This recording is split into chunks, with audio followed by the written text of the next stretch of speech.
I stared at the phone screen until the words burned into my retinas like acid-etched regrets. Mom's text, "Stay away from Christmas. Remy. For good this time." And right below it, my sister Lila's reply chain. That goddamn laughing emoji popping up like a middle finger from hell. Haha face with tears of joy, who's surprised? But the real kicker? I wasn't shaking with rage anymore. I was grinning. Because last week, in a dingy lab on the outskirts of Detroit, some black market neurotech wizard flipped the switch. And now I'm not just Remy anymore. I'm Daddy Dearest, Victor Hale. The untouchable kingpin who buried me alive in his sins. Merry fucking holidays. It started 14 years ago. Back when I was just a wide-eyed kid in that sprawling McMansion in Bloomfield Hills, Michigan. The kind of place where the garages swallow Lumbo's whole and the lawns stay emerald even in January blizzards. Dad was the golden god of automotive finance, wheeling and dealing mergers that made Detroit's big three look like corner store hustles. Mom played the perfect step-forward wife, all pearls and PDA bake sales, while Lila, my big sis by 3 years, was the prom queen heir apparent, already interning at Dad's firm by 16. Me? I was the screw-up shadow, the one who fixed the family Beamer's busted alternator with duct tape and dreams of community college. But Dad had secrets sharper than a switchblade. He wasn't just closing deals, he was cooking the books, siphoning millions from pension funds to fuel his side gigs, offshore shells, insider trades, and yeah, a little money laundering for the cartels slithering up from Juarez. One night, during a business trip to Chicago, it all unraveled. A whistleblower, some junior analyst with a conscience and a wire, flipped the script. Feds swarmed our house like wolves on a lame deer, badges flashing under the crystal chandelier. Dad bolted, vanishing into the ether with a duffel of cash and a forged passport. But they needed a fall guy to make the headlines sing. And who better than the dimwit son who idolized him? I'd signed a few loans for him, stupid, forged docs that looked legit to my 18-year-old eyes. Next thing I knew, I was pleading guilty to felony fraud in a federal courtroom, the judge's gavel cracking like thunder as Mom averted her eyes and Lila whispered, "You idiot. You ruined us." 14 years in the belly of the beast, Jackson State Penitentiary, where the winters freeze your soul solid and the summers stew you in your own sweat and sins. I rotted there, ganking the blame for Dad's empire of lies, while the family picnics carried on without me. Mom's letters dried up after year 2, replaced by silence. Lila? She climbed the ladder, married some hedge fund prick, popped out designer twins, and posted Instagram reels of their Hamptons escapes. Dad? Whispers said he was holed up in some tax haven condo in Nassau, sipping pina coladas and golfing with exiles. Betrayal doesn't hit like a sucker punch. It festers, slow and septic, until you're hollowed out and hungry for payback. Parole came last spring, a bureaucratic mercy after good behavior, and a shank I never swung. I stepped out into the Michigan drizzle, free but feral, with a cardboard box of regrets and a burner phone. First call, Mom. Remy? Oh God. Is it really you? Her voice cracked like thin ice. But the invite was lukewarm, a coffee at some neutral Starbucks in Troy. I showed up in my ill-fitting thrift store suit, tattoos peeking from the cuffs like guilty secrets. She looked older, Botox smooth but eyes like shattered glass. We've moved on. Honey, she said over her latte, stirring in sugar like it could sweeten the rot. Lila's got the twins. And Victor. Well. He's gone for good. Gone. As if he hadn't ghosted us all. I pressed, You know where he is. Mom. You always did. She froze. Then slid a check across the table. 5 grand. Hush money wrapped in maternal pity.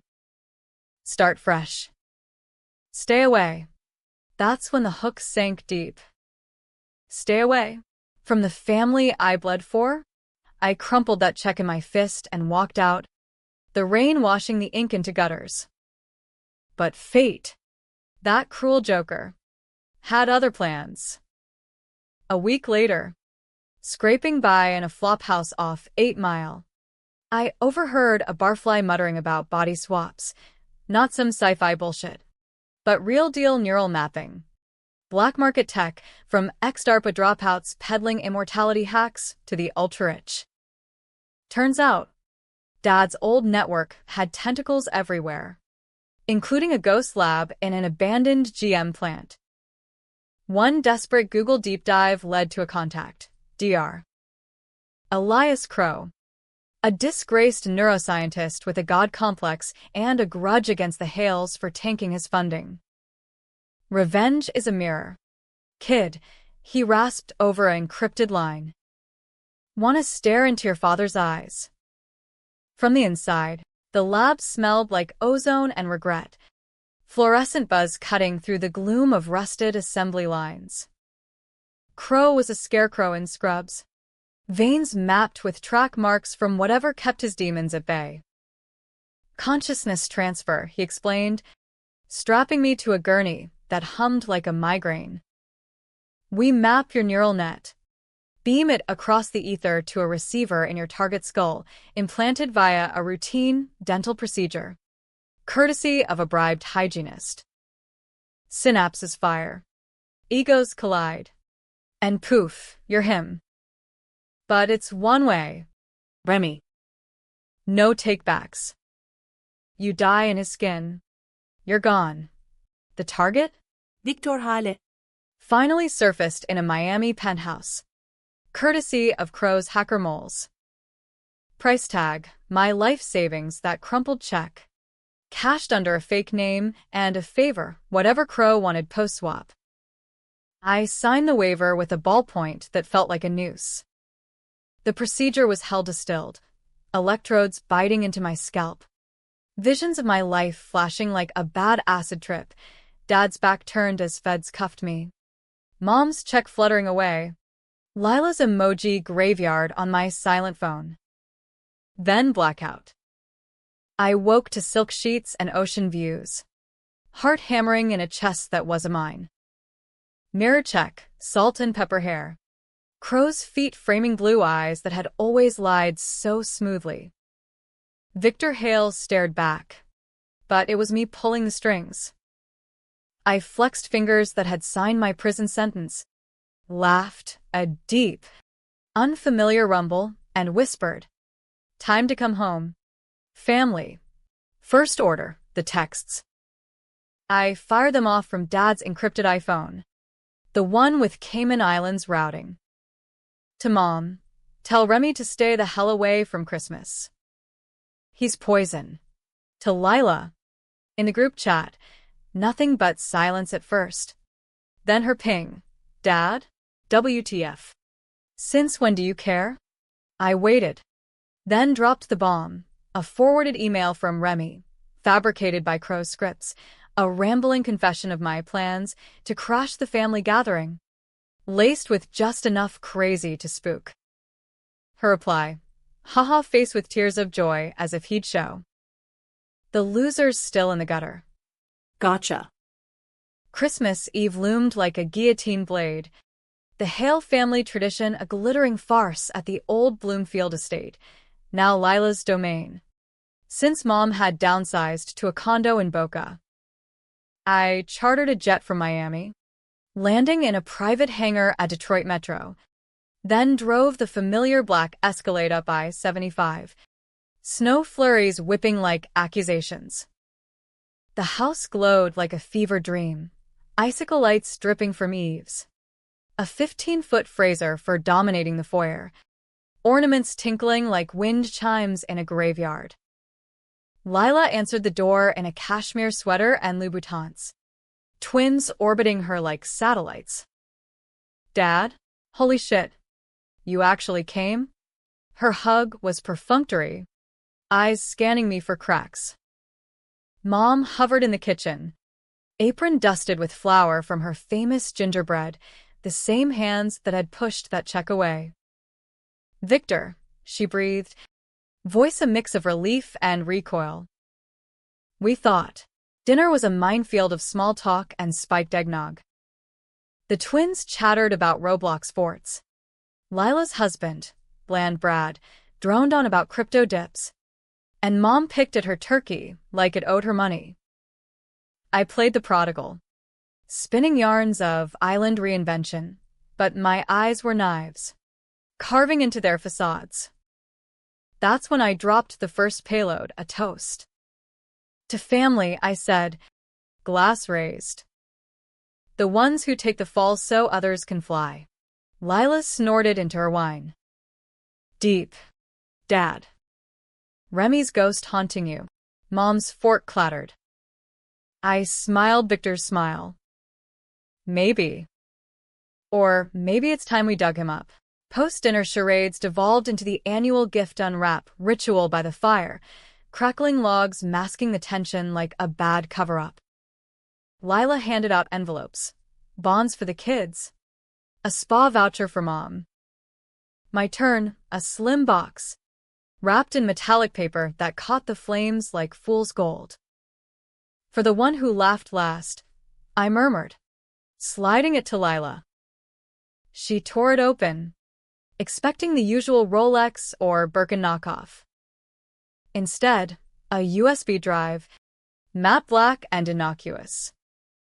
What's this? Your crypto wallet, Brad joked. But her face drained as she plugged it into her laptop on the coffee table. The screen flickered to life, bank records, wire transfers, emails. Dad's empire. Late bara. But twisted, every transaction looped back to Lila. Her internship bonuses? Laundered cartel cash. Her Hamptons down payment? Siphoned pensions. The whistleblower payoff? Signed in her looping script. You bitch, I hissed. Victor's voice low thunder. The room froze, twins wide-eyed. Mom gasping. Brad fumbling for his phone. Lila's laugh cracked. Emoji brittle. This is bullshit. Dad. What the hell? But the files didn't lie. Crow's forgeries were surgical, mirroring the originals I'd memorized in prison. She'd known. All along. The perfect daughter, covering tracks while I took the bullets. Phản bội sâu sắc, Blood Dipper than in. She lunged for the laptop. But I was faster, snatching it and hurling it into the fire. Sparks erupted. Digital confetti burning blue. Merry Christmas. Sis. Your turn to fall. Chaos bloomed. Brad dialing 911. Mom wailing. Victor. Stop. The twins screamed, ornaments shattering underfoot like fragile alibis. Lila clawed at my arm, Victor's arm, nails drawing pinpricks that felt distant. Alien. You're not him. What did you do? I leaned in, breath hot on her ear. I became him. To end you. Sirens wailed distant, closing in like Judgment Day. I backed toward the door, snow swirling in the breach. The family tableau a shattered nativity. Mom clutched a photo of us kids. Pre-fall, me grinning gap-toothed. Lila es Mirkin superior. Remy, she whispered, pieces clicking. But it was too late. I slipped into the night, Escalade purring to life, tires churning slush as I vanished southbound. Tables turned? Hell. I'd flipped the whole damn board.